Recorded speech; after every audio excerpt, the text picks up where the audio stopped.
আজকের আমি চলে এসেছি শেফালিদির রান্নাঘরে। আবারও এক নতুন রেসিপি নিয়ে এসেছি। দেখুন, হঠাৎ করে বাড়িতে গেস্ট এলে কী করবেন বন্ধুরা, দেখুন আমি আজকের সেই রেসিপিটা আজকে শেয়ার করছি। হঠাৎ করে বাড়িতে গেস্ট এলে একটা ভালো রেসিপি তো বানাতেই হবে বন্ধুরা।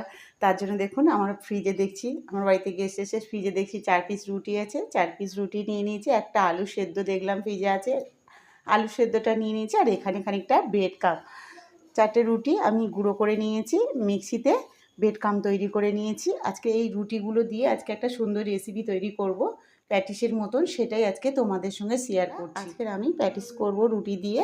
তার জন্য আমি এখানে 4 পিস রুটি নিয়ে নিয়েছি, আর 4 পিস রুটি এখানে ব্রেড কাম তৈরি করে নিয়েছি। আর একটা আলু সিদ্ধ ছিল, আলু সিদ্ধটাকে দিয়ে আজকে প্যাটিসটা তৈরি করব, একদম নতুন ধরনের। তো বন্ধুরা দেখবে পুরো ভিডিওটা, আশা করছি সবারই ভালো লাগবে। রুটিটাকে আগে মাঝখান থেকে কেটে নেব। এই যে এইভাবে রুটিটাকে কেটে নিলাম। সব রুটিগুলোকে কিন্তু একইভাবে আমি কেটে নেব।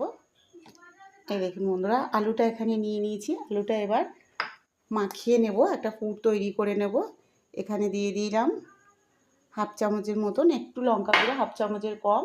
আর এখানে দিয়ে দেবো হাফ চামচ চাট মশলার গুঁড়ো। আর এখানে দিয়ে দেবো হাফ চামচের একটু কম লবণ। এটা দিয়ে আমি আলুটাকে ভালো করে মাখিয়ে নেব। এটা কিন্তু বেশি কোনো মশলাও লাগবে না বন্ধুরা। আর এত সুন্দর এই রেসিপিটা হয় না বন্ধুরা, না খেলে বুঝতেই পারবেন না যে এটা এত টেস্টি হয়।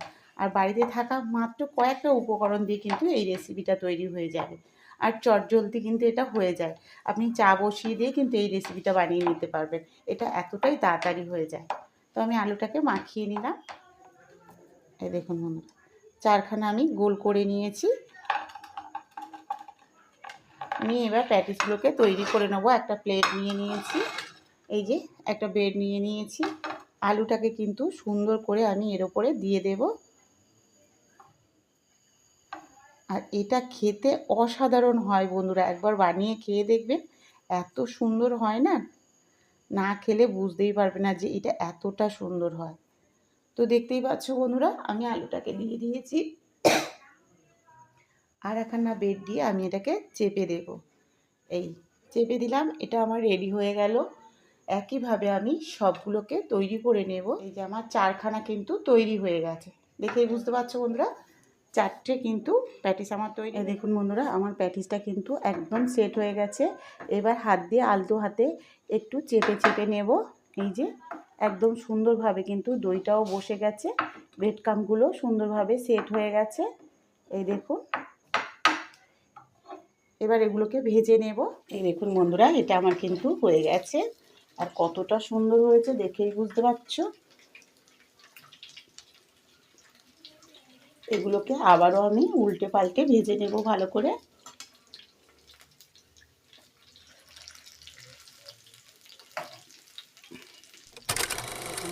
এটা আমার হয়ে গেছে, এটাকে আমি তেল ঝরিয়ে তুলে নেব। কতটা সুন্দর হয়েছে প্যাটিসগুলো। তেলটা ভালো করে ঝরিয়ে নেব, নিয়ে তুলে নেব। একটা প্লেটে নিয়ে নিলাম। একইভাবে আমি সবগুলোকে উল্টে পাল্টে এরকম করে ভেজে নেব। বন্ধুরা, আমি ব্রেডগুলোকে কিন্তু প্যাটিসগুলোকে নামিয়ে নিয়েছি। এই দেখুন কতটা সুন্দর হয়েছে, আর প্রত্যেকটা কত মুচমুচে হয়েছে। আওয়াজ শুনেই বুঝতে পারছো কতটা মুচমুচে হয়েছে।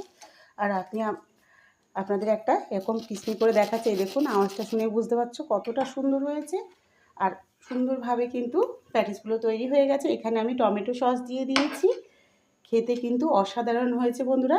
এই দেখুন, এইভাবে যখন সস মাখিয়ে মুখে দেবেন না বন্ধুরা, জাস্ট মিলিয়ে যাবে, বাও ছাড়া আর কিছু বেরোবে না। এই রেসিপিটা এতটাই সুন্দর হয়েছে। তো আজকের রেসিপিটা কেমন লাগলো অবশ্যই কমেন্টে জানিও বন্ধুরা। আর রেসিপিটা ভালো লাগলে শেফালিদি রান্নাঘর চ্যানেলটিকে অবশ্যই সাবস্ক্রাইব করে নেবেন। আর ফেসবুক থেকে দেখলে একটা ফলো করে দিও। যেই সব বন্ধুরা আমার কমেন্টে জানিয়েছেন যে দিদিভাই ভালো হয়েছে, তাদের জন্য অনেক অনেক ভালোবাসা, অনেক শুভেচ্ছা রইল বন্ধুরা। সবাই ভালো থেকো। আর যেসব বন্ধুরা এখনও সাবস্ক্রাইব করেননি আমার চ্যানেলটাকে, নতুন বন্ধুদের বলছি অবশ্যই আমার চ্যানেলটাকে সাবস্ক্রাইব করে নিও বন্ধুরা। আর রেসিপিটা বন্ধুদের মধ্যে শেয়ার। কালকে আবার দেখা হচ্ছে নতুন এক রেসিপি নিয়ে। সবাই ভালো থেকো, সুস্থ থেকো।